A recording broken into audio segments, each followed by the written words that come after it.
The Girondins or Girondists were members of the Gironde, a political group operating in France from 1791 to 1795 during the French Revolution. The Girondins were active within the Legislative Assembly and the National Convention. They were part of the Jacobin movement, though not every Girondin was a member of the Jacobin Club. The Girondins campaigned for the end of the monarchy but then resisted the spiraling momentum of the revolution. They came into conflict with the Mountain, a radical faction within the Jacobin Club. This conflict eventually led to the fall of the Girondins and the mass execution, the beginning of the Reign of Terror. The Girondins comprised a group of loosely affiliated individuals rather than an organized political party, and the name was at first informally applied because the most prominent exponents of their point of view were deputies to the Legislative Assembly from the department of Gironde in southwest France.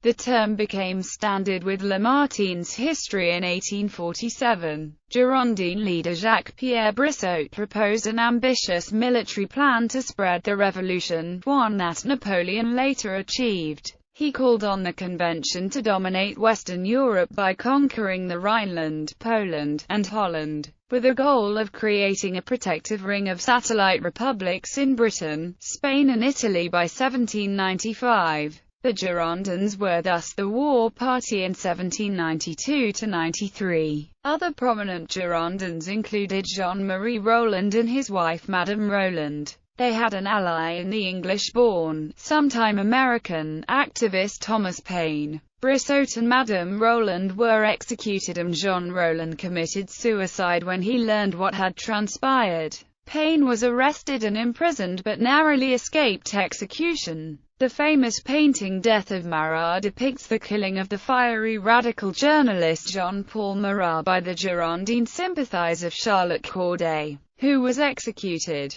History. Rise 12 deputies represented the département of the Gironde. 6 men sat in both the Legislative Assembly and the National Convention for this département. These were 5 lawyers: Pierre Victurnien Vergniaud, Marguerite Elie Guardit, Armand Gensonnet, Jean-Antoine Lafargue de Grangeneuve and Jean J. and 1 tradesman Jean-François Ducos. In the Legislative Assembly, they represented a compact body of opinion which, though not as yet definitely Republican, was considerably more advanced than the moderate royalism of the majority of the Parisian deputies. A group of deputies from elsewhere became associated with these views, most notably the Marquis de Condorcet, Claude Fauchet, Marc-David Lassource, Maximinus Nod, the Comte de Kersaint, Henry Larivière, and, above all, Jacques-Pierre Brissot, Jean-Marie Roland and Jérôme Pétion. Elected mayor of Paris in succession to Jean-Sylvain Bailly on 16 November 1791. Madame Roland, whose salon became their gathering place, had a powerful influence on the spirit and policy of the Girondins. But the party cohesion they possessed was due to the energy of Brissot,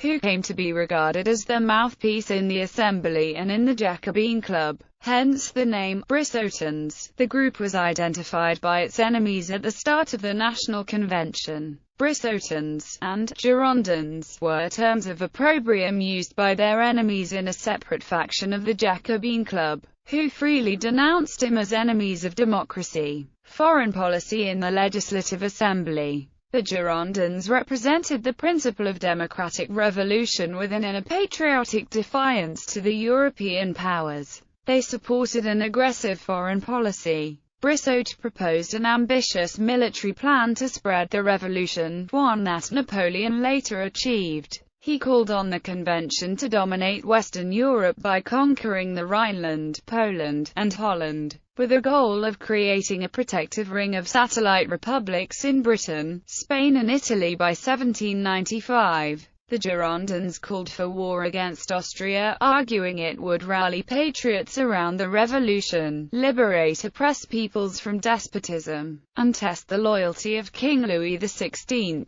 The Girondins were thus the war party in 1792–93. Montagnards versus Girondins. Girondins at first dominated the Jacobin Club, where Brissot's influence had not yet been ousted by Robespierre, and they did not hesitate to use this advantage to stir up popular passion and intimidate those who sought to stay the progress of the revolution. They compelled the king in 1792 to choose a ministry composed of their partisans, among them Roland, Charles-François Dumouriez, Étienne Clavière and Joseph-Marie Servan de Gerby, and they forced the declaration of war against Habsburg Austria. In all this there was no apparent line of cleavage between La Gironde and the Mountain. Montagnards and Girondins alike were fundamentally opposed to the monarchy, both were Democrats as well as Republicans, both were prepared to appeal to force in order to realize their ideals. Despite being accused of wanting to weaken the central government, the Girondins desired as little as the Montagnards to break up the unity of France. From the first, the leaders of the two parties stood in avowed opposition, in the Jacobin Club as in the Assembly. Temperament largely accounts for the party dividing line. The Girondins were radicals, doctrinaires, and theorists rather than men of action. They initially encouraged the armed petitions but then were dismayed when this led to the émeute of June 20. Jean-Marie Roland is typical of their spirit, turning the Ministry of the Exterior into a publishing office for tracts on the civic virtues. While in the provinces riotous mobs were burning the chateau unchecked, Girondins did not share the ferocious fanaticism or the ruthless opportunism of the future Montagnard organizers of the Reign of Terror. As the revolution developed, the Girondins often found themselves opposing its results. The overthrow of the monarchy on 10 August 1792 and the September massacres of 1792 occurred while they still nominally controlled the government.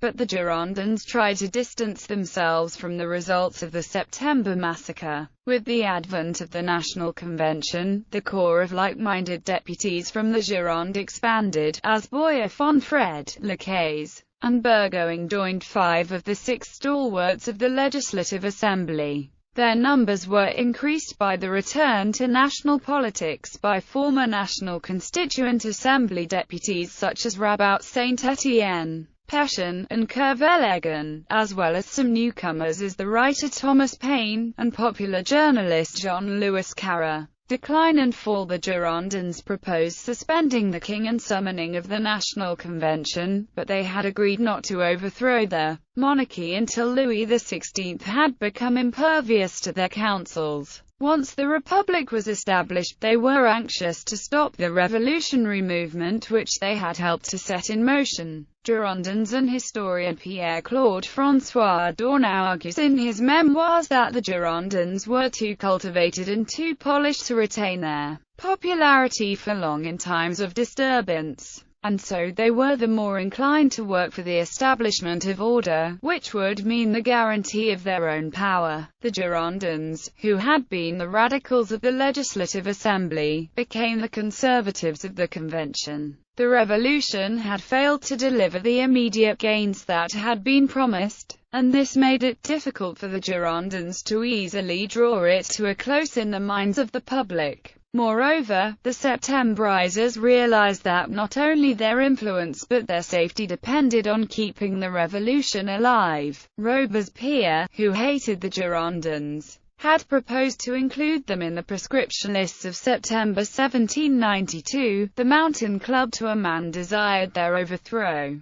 A group including some Girondins prepared a draft constitution, known as the Girondin Constitutional Project, which was presented to the National Convention in early 1793. Thomas Paine was one of the signers of this proposal. The crisis came in March 1793. The Girondins, who had a majority in the convention, controlled the Executive Council and filled the ministries, believed themselves invincible. Their orators had no serious rivals in the hostile camp. Their system was established in the purest reason. But the Montagnards made up by their fanatical, or desperate, energy and boldness for what they lacked in talent or in numbers. This was especially fruitful because while the largest groups in the convention were the Jacobins and Brissotins, uncommitted delegates accounted for almost half the total number. The more radical Jacobins' rhetoric had behind them the Revolutionary Commune, the sections and the National Guard of Paris,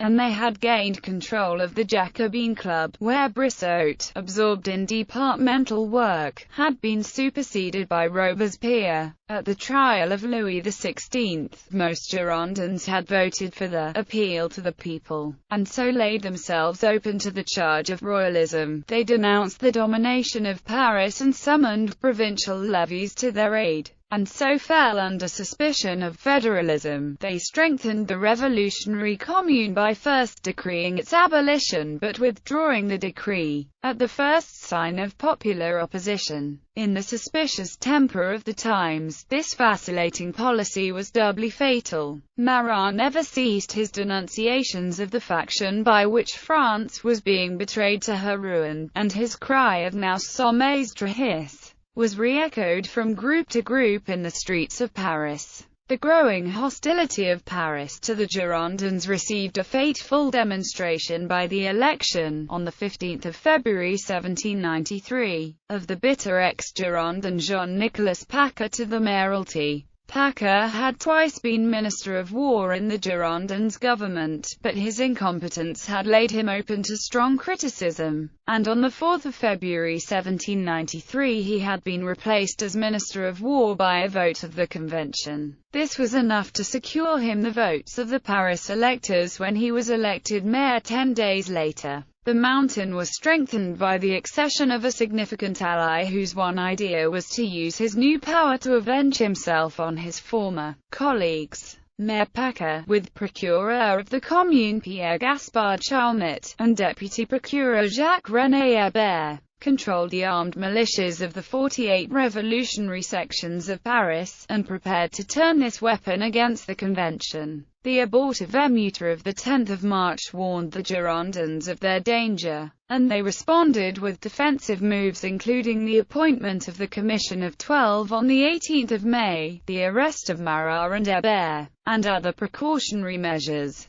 They unintentionally increased the prestige of their most vocal and bitter critic, Marat, by prosecuting him before the Revolutionary Tribunal, where his acquittal was a foregone conclusion. The ominous threat by Girondin leader Maximinus Nod, uttered on 25 May, to march France upon Paris, was instead met by Paris marching hastily upon the Convention. The Girondins' role in the government was undermined by the popular uprisings of 27 and 31 May, and, finally, on 2 June 1793, François Henriot, head of the Paris National Guards, purged the Convention of the Girondins. Reign of Terror. The list drawn up by Commandant General of the Parisian National Guard, François Henriot, and endorsed by a decree of the intimidated convention, included 22 Girondins deputies and 10 of the 12 members of the Commission of 12, who were ordered to be detained at their lodgings, under the safeguard of the people. Some submitted, among them Gensonné, Guardit, Vergniaud, Pétion, Birotteau and Boyer-Fonfred. Others, including Brissot, Louvet, Buzot, Lassource, Grangeneuve, Larivière and Burgoyne, escaped from Paris and, joined later by Guardit, Pétion and Birotteau, set to work to organize a movement of the provinces against the capital. This attempt to stir up civil war determined the wavering and frightened convention. On 13 June 1793, it voted that the city of Paris had deserved well of the country, and ordered the imprisonment of the detained deputies, the filling up of their places in the assembly by their supplants, and the initiation of vigorous measures against the movement in the provinces. The assassination of Marat by Charlotte Corday only served to increase the unpopularity of the Girondins and to seal their fate. The excuse for the terror that followed was the imminent peril of France, menaced on the east by the advance of the armies of the First Coalition, on the west by the royalist insurrection of La Vendée, and the need for preventing at all costs the outbreak of another civil war. On 28 July 1793, a decree of the Convention prescribed 21 deputies as traitors and enemies of their country. They were Antiboul, Boyou the Younger, Boyer-Fonfred, Brissot, Carra, Dudchastel, the Younger Ducos, de Fritchard de Valazé, Duprat, Fauché, Gardien, Gensonné, Lecaze, Lassource, Laws de Perret, Le Hardy, Lestapt Beauvais, the elder Minviel, Sillery, Vergniaud and Viger, of whom 5 were deputies from the Gironde. Those were sent to trial. Another 39 were included in the final acte d'accusation, accepted by the Convention on 24 October 1793, which stated the crimes for which they were to be tried as their perfidious ambition, their hatred of Paris, their federalism, and, above all, their responsibility for the attempt of their escaped colleagues to provoke civil war. Trial of Girondins. The trial of the 21 began before the Revolutionary Tribunal on 24 October 1793. The verdict was a foregone conclusion. On 31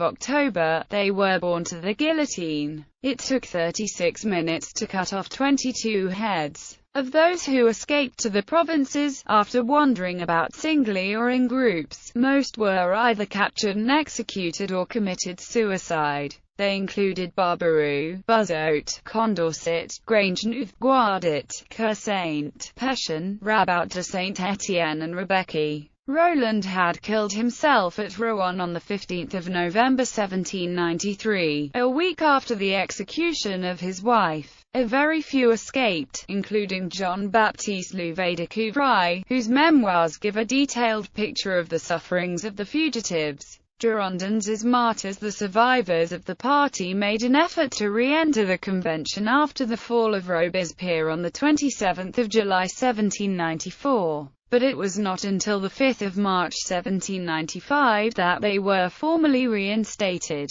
On October 3 of the same year, a solemn fete in honor of the Girondins, Martyrs of Liberty, was celebrated in the Convention. In her autobiography, Madame Roland reshapes her historical image by stressing the popular connection between sacrifice and female virtue. Her Memoirs de Madame Roland was written from prison where she was held as a Girondin sympathizer. It covers her work for the Girondins while her husband Jean-Marie Roland was Interior Minister. The book echoes such popular novels as Rousseau's Julie or The New Eloise by linking her feminine virtue and motherhood to her sacrifice in a cycle of suffering and consolation. Roland says her mother's death was the impetus for her odyssey from virtuous daughter to revolutionary heroine, as it introduced her to death and sacrifice, with the ultimate sacrifice of her own life for her political beliefs. She helped her husband escape, but she was executed on 8 November 1793. A week later he committed suicide. Ideology. The Gironde was the expression of the little nobility and landowner and the bourgeoisie. Because his members were mainly from Bordeaux, in the Gironde, the group had a federalist inspiration. Influenced by the liberalism, the Girondins initially supported the constitutional monarchy. But after their flight to Varennes, when Louis XVI tried to flee Paris in order to start a counter-revolution, the Girondins became mostly Republicans, with a royalist minority. In his early times of government, the Gironde supported a free market and aggressive foreign policies, as well as Napoleon Bonaparte's wars. The Gironde was also one of first supporter of the abolitionism in France. On the political spectrum, the Girondins can be placed in the center-left because there were no right-wing groups during the French First Republic. But because of their position in the National Convention, they are usually identified as right-wing. Prominent members: Jacques-Pierre Brissot, Jean-Marie Roland, Madame Roland, Maximin Isnard, Jacques-Guillaume Thoret, Jean-Baptiste Trelhard, Pierre Victurnien Vergniaud, Armand Gensonné, Marquis de Condorcet, Pierre-Claude François d'Ornau, Marguerite Elie Guardit, Jacques-Claude Bunot, Louis-Gustave Le Dolce, Claude Fauché, François Bazot, Charlotte Corday, Charles Jean-Marie Barbaroux, François Aubry, Charles Louis Antiboul. Electoral results.